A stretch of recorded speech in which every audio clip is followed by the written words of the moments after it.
I don't know about you, but I'm bowled over completely. I'd like to sit and think about that.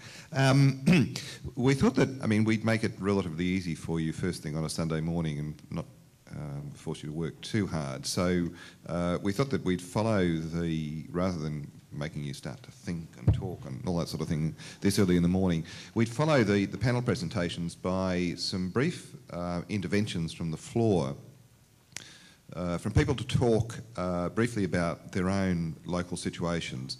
And as I said, we've got 4 people. If any of you are wondering about why they appear in the order that they do, why they're speaking in the order they do, it's simply that Paul was the first to respond to my email. Lona and Anne Bjorg were next, then Hilda responded, and then Gideon. So we will have them speak in that order. And first, Paul Barker from New Zealand. Could you... there we go, sitting in front of me. Each of you has 5 minutes. Thank you very much, Richard. In the short time I've got available to me, I'll just give you a little bit of context in which we in New Zealand face, and I'd like to point out 3 specific challenges, some of which are quite common with some of the things that we've heard over the last couple of days. We've had 6 years of very strong employment and economic growth, and it's meant we've got a very different labour market in New Zealand now than we've had for much of the 80s and 90s. As you had seen from some of the slides earlier, we've got a very low unemployment rate. It's now equal lowest with South Korea at 3.6%. We've got more people in employment than any time in our history, and we've now got historically high labour force participation rates. And that all looks good, but we have what probably a lot of countries might call a happy problem, which is that a tight labour market often means that skills and labour are often in short supply, and that's very much the situation in New Zealand. In surveys, employers have consistently been stating that labour and skills are the single largest constraint on their expansion. And in our own work, I work in the Department of Labour, our skill shortages analysis shows that we've got quite widespread and acute skill shortages across the skills spectrum. And that's been easing just a little bit, but because our economic growth has slowed, but it's still remaining at very historically high levels. So of our economic growth, which is 3.7% per annum since 1999, most of this has been due to more people entering work. So we've had 2.6% of that growth has been due from what economists would call labour utilisation, compared to labour productivity growth, which is run at 1.1%. So our challenge as a nation is to work smarter and more productively, not just harder or with more people. So in terms of what you heard yesterday from Helen Silver, we have the same sort of issues in our country on productivity and participation. I think probably the difference in New Zealand is we're focusing a lot more emphasis on raising labour productivity. So this challenge actually entails working with a range of policy areas with both government and non-government groups. And we've got quite a number of significant challenges that are going to impact on the New Zealand labour market in the medium to long term. And some of those, were already alluded to today, such as an ageing workforce. And we've got a lot of other workplace changes that are happening, which means that we've got some quite significant sort of challenges, particularly for the careers advice and guidance side. So I would just want to go through 3 of those challenges quite quickly. The first of the challenges is managing transitions for young and old people. In New Zealand since 2001, we've had a focus on ensuring that all 15 to 19-year-olds are in some form of employment, education and training. And we've actually had quite a measure of success there. Our rate of disconnection, or as you've heard this morning, the NEET rate, people not in employment, education and training, is relatively low, so that at any one point in time, only about 8 or less than 8% of that cohort are not engaged in one of these activities. But currently, despite having a long-term ageing profile, we have what we call a baby blip, which means that we've got 15% more 15 to 19-year-olds in 2005 than we had a decade earlier. So we've got a really strong focus on trying to achieve a coherent and well-supported system to manage transitions to effectively harness all the talent that there is with young people who are going to be coming into the labour market, particularly in an economy dominated by skill shortages. So relevant and timely careers advice and guidance is really quite a key underpinning, and there's more information on that in our country report, particularly looking leading up to that crucial secondary school interface with further education and training. Older workers. Employment of older workers has actually been quite a success story in New Zealand. Those over 55 made up 44% of employment growth for all ages since 2000, and they've increased their share of employment from 12% in 2000 to 16% in 2005. There have been a number of reasons for that, but it's a very good position to be in. So while this record would appear to bode us well for an ageing population, the question still remains just about how prepared we are for a country that is, like most of the other OECD countries, looking at some quite different demographics. And one of the sort of key areas of focus that we're looking at is balancing the needs of people's working lives with other responsibilities. So particularly in the area of caring, maybe for children, grandchildren, or elderly relatives. Challenge 2 is managing skilled migrant flows both into and out of New Zealand. Immigration plays a very significant role in the New Zealand labour market. So every year, skilled migrants add something like 2% to the labour force. And nearly 500,000 New Zealanders, or 14% of the New Zealand-born population, actually live overseas, many in this fair city here, unfortunately for us. This Kiwi diaspora is one of the most highly skilled in the OECD, with around about 45% of those people living offshore holding a tertiary qualification. So we have quite a strong focus on matching new migrants to labour market opportunities, and careers advice and guidance is quite an important role here, particularly informing prospective migrants about opportunities in the New Zealand labour market. And more recently, we've been paying attention to those New Zealanders living offshore, and we've developed a New Zealand Now campaign to help try and attract some of the Kiwi diaspora back, and that also includes information on some of the labour market opportunities we currently enjoy. And the third challenge I just want to talk about is ensuring the better utilisation of skills. In our efforts to address skill shortages, we've put a lot of attention on ensuring that education and training supply will meet the needs of the labour market. But however, in a number of instances, we found that training people for these needs in itself is just not adequate. We use the term, sorry to throw in another piece of jargon, but we've coined the term occupational detachment to account for the significant number of people who are trained for a particular occupation who no longer work in it. And while some of these people continue using their skills in higher productivity roles such as management, others appear to leave the occupations in which they were trained for completely. So we've identified quite high levels of occupational detachment for many occupations in which we're reporting shortages, such as registered nurses, occupational therapists, social workers, and early childhood teachers. So just to give you one example, it was estimated in 2003 that a shortage of approximately 2,000 nurses existed in the public sector. But at the same time, we found that we had almost 4,500 registered nurses who had a practising certificate who were not employed in these occupations.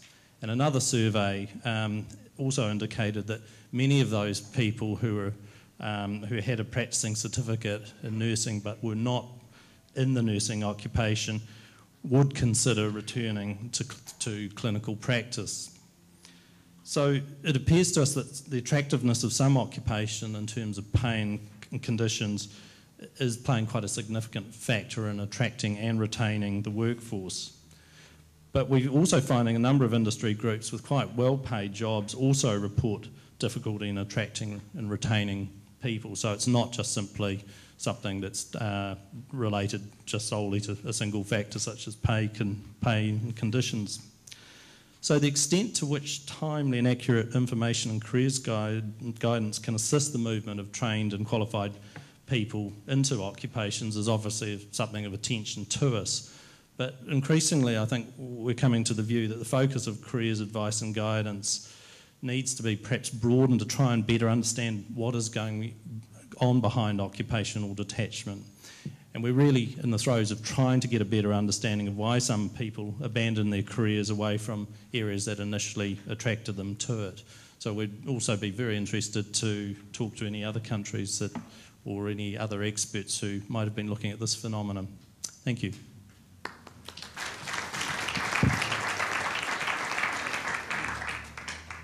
Works. Thanks very much, Paul. Now either Lona or Anne Bjork from Norway. Thanks very much.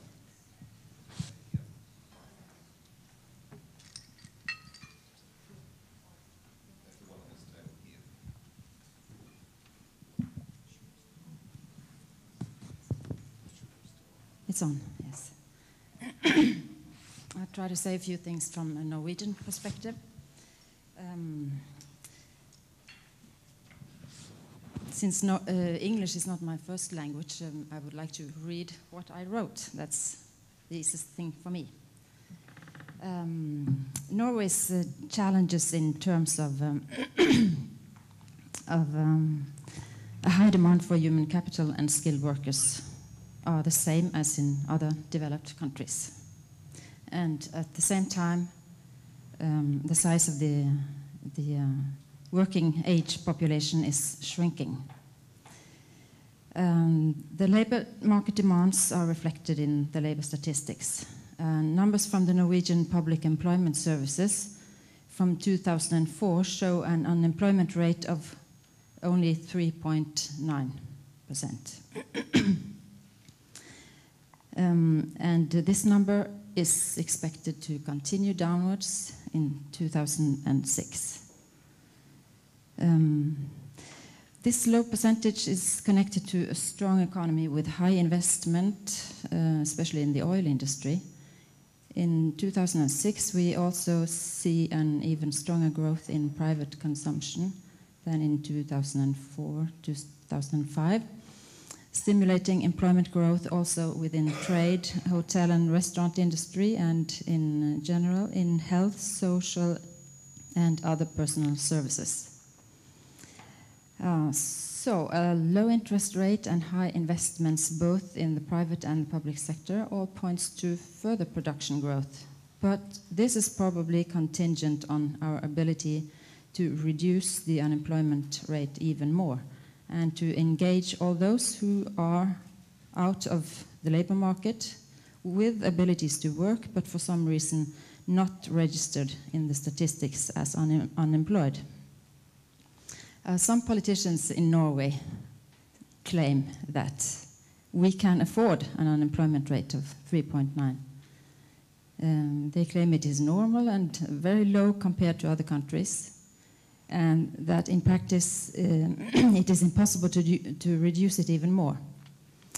But one can ask, is it good policy to accept unemployment as unavoidable?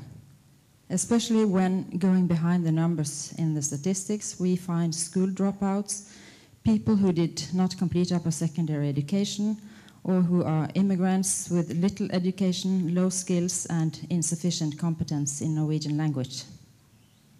Is it fair to these people to say that unemployment is acceptable?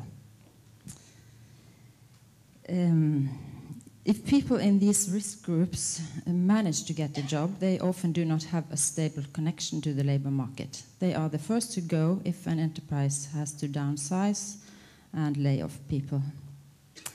Often they struggle on their own without any career guidance, or they may be offered a job through the employment services, which will help them for a while. But then again, this does not serve them with that stable connection to the working life. Career guidance might have helped many, and instead they lose their job again and they end up being a burden to the welfare system. having an upper secondary education and at least to master basic skills in reading, writing, mathematics and ICT is shown in Norwegian research to be a precondition for succeeding in the labor market. In Norway, adults have a legal right to complete lower and upper secondary education. They get a so-called new chance. Also, they have the right to validation of non-formal and informal competence. The Ministry of Education has from 2006 implemented a program for improving employees and job seekers' basic skills in reading, writing, mathematics and ICT. This is a program where businesses can apply for funding and spend it on relevant learning activities at the workplace during work hours. People who would most benefit from these arrangements and legal rights are unfortunately those who are least informed and motivated. And of course, professional counseling and information strategies could play an important role here. No doubt we still need to work on reducing the number of unemployed. But the best strategy may not be the cheapest and quickest, which is the employment services strategy, namely to place job seekers in any kind of job at hand as quick as possible. Providing job seekers and people falling out of the labor market with basic skills and, if necessary, primary, lower and upper secondary education may cost more, but prove more effective. Also, we have on the job training for immigrants. The Norwegian labor market is highly regulated with relatively high wage levels, even for unskilled workers, and solid employment protection. This tends to increase employers' risk aversion towards full engagement of immigrants. They want to know what they get. Career counseling should play an important role in these cases. There has been a discussion in Norway lately about how the joint forces of several ministries can stimulate enterprises to become more learning intensive for all employees, not only those who traditionally are positive to more learning and further education. Research shows that Norwegian employees participate in many courses and on the job training, and more the better educated they are. That's a well-known fact, I guess. In theory, this should give a flexible workforce ready to shift as competition demands. But the fact is that, as mentioned, those who would benefit most from it, they do not participate in these more formal learning activities, and also the type of learning is not always appropriate and adequate to strengthen innovation. Norwegian businesses are not rated as very innovative. It seems necessary to focus more on organizing the daily informal learning activities in the enterprises, to activate the enterprise's knowledge resources.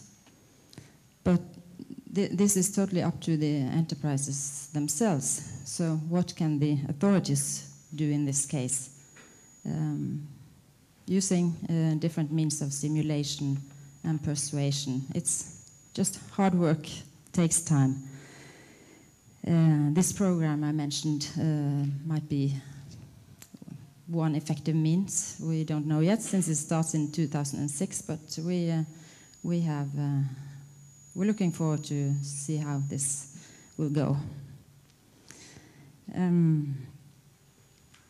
But the general idea in this is that it should also motivate those who have an aversion against formal learning. And this is often the unskilled or low-skilled workers with low basic skills and bad school experiences. The aim is to motivate them to move on, to take up some sort of formal education arranged by the workplace during work hours, as I mentioned in this program.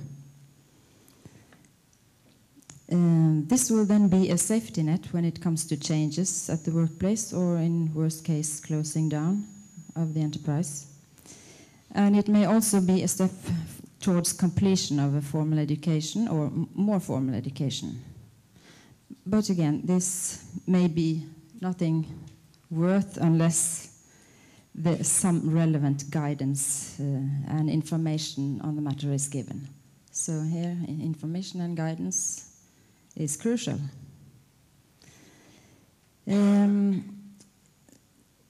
So we have in Norway actually many potentially effective arrangements and legal individual rights connected to lifelong learning. But we lack maybe the most effective instrument to make the other arrangements work, namely some sort of coordinating body for career guidance. We need career guidance to inform students and workers about the possibilities for assessment of informal and non-formal learning, as well as the right to basic education, if they like it, or parts of it. We are on the way now to pilot some arrangements for career guidance. We call it regional partnerships of career guidance. My colleague Lone from the Directorate of Education, sitting over there, if you're interested in hearing more about this, you might want to talk to her later and find out what it is. We have expectations for this arrangement. It's now tried out in 3 counties, is that right? And we are planning to expand this and try it out even more and see what comes out of that.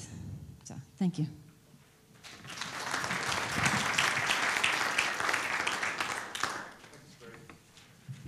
Thanks very much, Anne Bjork.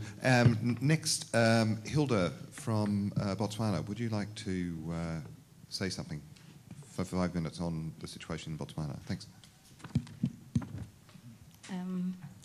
Okay. Good morning. I know that a lot of people here are asking themselves, where is Botswana? Botswana is right on top of South Africa. If you saw the map of South Africa, the country right sharing the northern border of South Africa is Botswana. Botswana is about 582,000 square kilometers with a population of about 1.7 million and a growth rate of 2.6% annually. At independence, the country was considered one of the poorest countries in the world. But right now we are talking about a country with one of the fastest growing economies. According to several reports, including UNAIDS, the HIV/AIDS pandemic that I know a lot of countries know us about that or from that, is that the HIV/AIDS pandemic had a significant impact on the economic development of the country. So basically, it reduced or reversed the efforts that the country had. The impact had mainly been on the 15 to 49 age bracket, which made up a very high percentage of the workforce. And then one would realize that this impacted heavily on the human capital of Botswana. And the dynamic changes of this demographic significantly influenced the entire national priorities, not only in relation to career development, but all other important national requirements and needs. A lot of funds had been redirected From all these projects that made us one of the fastest growing economies around, were reversed or redirected in order to address issues of HIV/AIDS.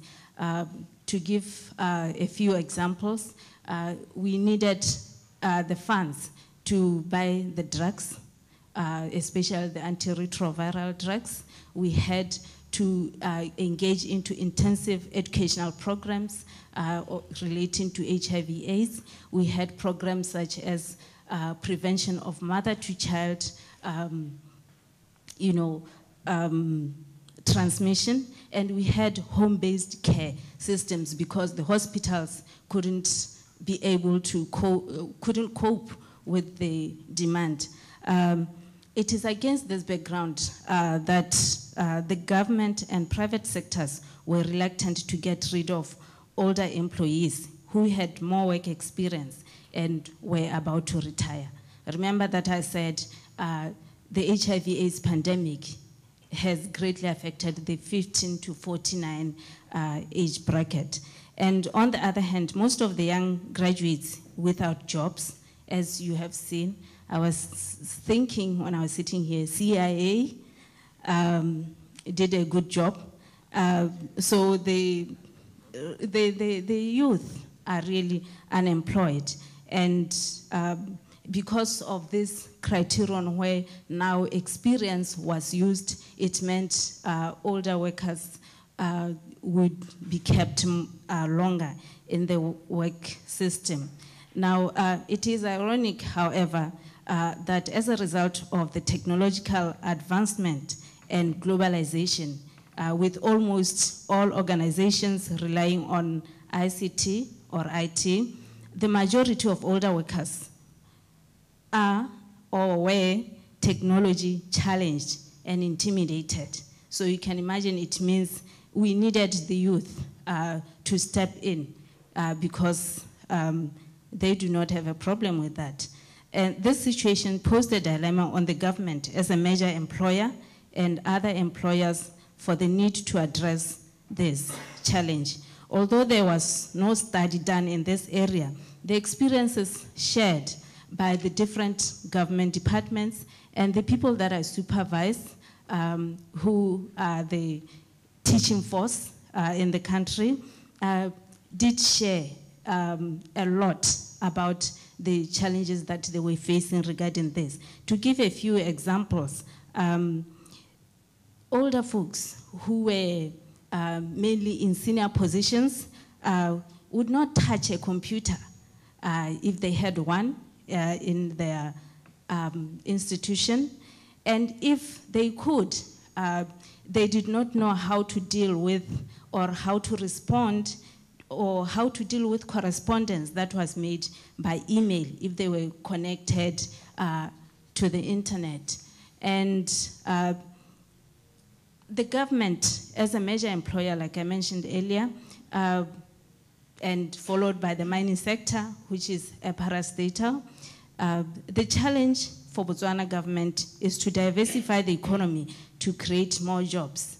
Now, as you can see that there is a lot of unemployment in Botswana because most of the students, when they finish, they expect government to provide. Actually, the government made it like that. I think they created a dependency syndrome on the people of Botswana to just look up to the government to be able to provide such jobs. So when they finish, what they do is look for a job. It's very difficult for them to create jobs. Even though a few independent individuals can create jobs, and the challenge also that we face of inviting investors to do business in our country, given the small population, career development is not a priority. And so it is left to the different educational institutions to deal with issues of career development. After that, people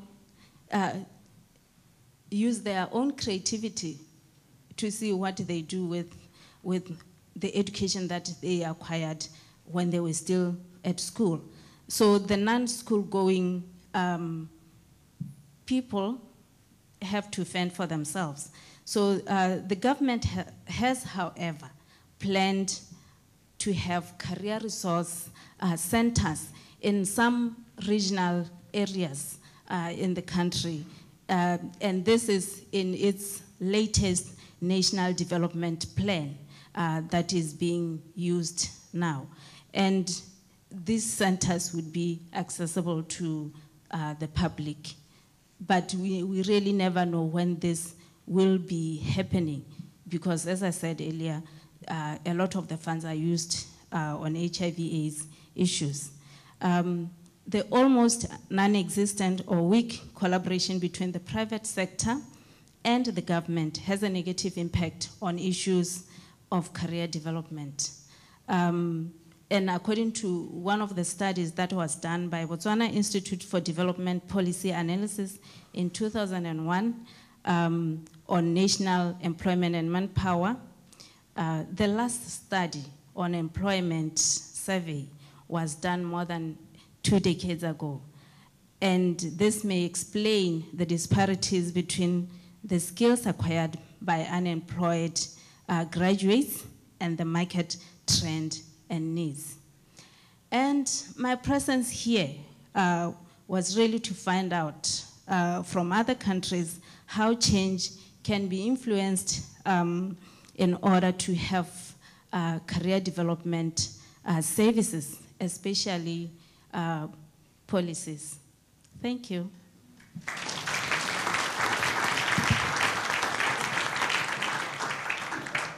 Thanks very much. One of these will work. Thank you very much, Hilda. Now we'll move straight on to Gideon, and if you could give us a crisp 5 minutes on the Indian situation. Yeah. Thank you for this time. It's a pleasure to be here. I represent not the government, not the university sector, but a little organization based in the south of India called the Promise Foundation. We are a non-governmental organization, and we set ourselves up essentially to look at issues related to poverty and disadvantage from the point of view of behavioral science. So there are 3 units to our work. Early childhood is one important unit. Literacy is another aspect of our work, and as the OECD presentation pointed out, literacy is very closely related to economic prosperity. The third component of our work, which is what brings us here to this symposium, is related to careers and the whole question of work, livelihoods, and issues related to the young person's transition from school into work. Now, when you look at the Indian situation, it's interesting and now beginning to border on something that's alarming, because we are in the middle of a massive economic boom. All of you know about it. It was mentioned yesterday. We're supposed to become amongst the top 3. So there's a lot of change economically, a lot of possibility for occupational growth and so on. But this is occurring in the context of a no policy situation as far as career development is concerned. There seems to have been some kind of indications up to the 1970s in terms of government interest. But beyond that, right now when you look at what's happening in our country, government is uninvolved in helping young people make career choices which are systematic and which are led in a certain direction. So what's happening as a result of this is no policy, no real formal career guidance service on the one hand, booming economy on the other hand. What's happening as a result is the labor market is leading young people into the world of work rather than issues related to personal development and personal choice. So it's a labor market-led career decision-making environment that we're a part of. Now, in order to understand this a little bit better, and since we didn't really have very much of data, there were 2 things that the Promise Foundation has done in the recent past. One is this book which we've written, through which we've tried to collate the last 15 years of our experience, and we've tried to come up with a model for career guidance that's perhaps relevant for our country. The second thing that we did, and this was really to push policymakers to start looking at careers seriously, was that over the last 1 year, we've done a fairly large survey in India across 15 different parts of the country, across a sample of about 10,000 young people in 8 different languages. And we collated data with the idea of inviting leaders in the field, scholars and sociologists and anthropologists, economists and others, to come and look at this data and then comment on what career-related issues are. Now, a draft of that report is here. This report, as I said, was discussed in January at the National Consultation on Career Psychology that we organized. Tony was there to present the keynote address. That has given some kind of impetus now to government getting involved and getting interested. Those of you who would like to know more about what we found, it's fascinating what we found across the length and breadth of India. It's there in this report. There are some copies here. You are welcome to come and look at it. The last comment I'd like to make is what this boom has done to India or done for India. The boom has occurred in the context of globalization. The boom hasn't occurred in the context of growth from within. Right? That's a critical point that we need to keep in mind, particularly from the careers guidance point of view. Now, when I say career development has been led by the labor market, something that's typical in our country is the boom has caused a lessening of occupational diversity. Now, we are supposedly the ICT capital of the world, as it were, and everyone looks at India to say ICT-related work should go into India, and the call center industry, for example, is something that's leading the boom. When you open this up a little bit and look behind what's happening as a result of the boom, the situation is alarming, as I said earlier on. Now, entry into this part of the world of work is not based on suitability as much as it is based on availability of jobs. There's a massive availability in terms of call center jobs, for example, to give you an illustration, and large numbers of young people are going in over here. Now, when you analyze this, what we are finding is the level of skill required by the call center industry is a low skill. The kind of people going in are graduates and postgraduates from our country. The salaries they are drawing for this low-skill job is more than what a postgraduate would draw from one of the other careers. An engineer, for example, would earn perhaps 1/4 of what a call center employee would earn. Right? So as a result, people are dropping other careers and all flooding into the call center industry to do work that's not really contributing to economic development. Because it's a matter of time before this folds. And then what happens? We will be a mono-career country. ICT that went bust. Right? And the question I'd like to leave before you as we're looking at policy and those kind of issues is issues pertaining to ethics. Right? I mean, when we say that our call center employees are very well paid, they are paid somewhere in the region of $300 to $400 a month. Now, that's a big salary for us. But the source from where these monies are coming, it's a small salary. So what's happening is low-skilled jobs are getting offloaded into a country where there's need for employment.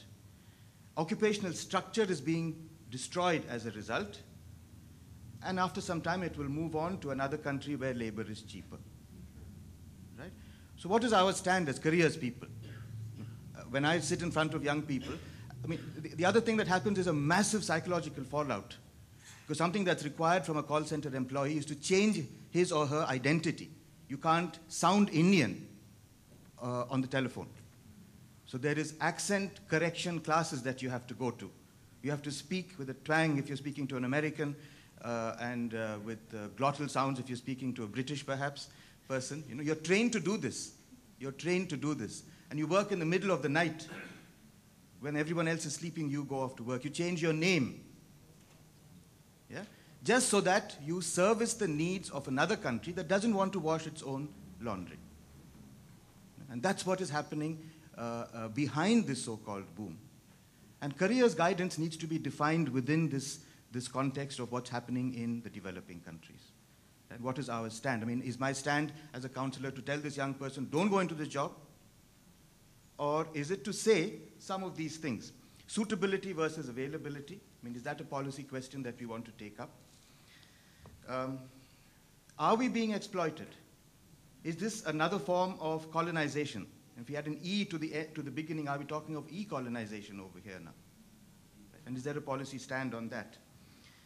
How can we promote occupational diversity? That's so important for any country. And the free market seems to offer this possibility, but it's a double-edged sword. On the one hand, development causes prosperity, but it also causes misery, psychological, and when the boom goes bust, we have a mess left behind. So these are some of the questions which we have been discussing outside the sessions, and last night I requested that there's an opportunity to raise these issues with you, and I'd be interested to have a more detailed chat if you're interested. Thank you.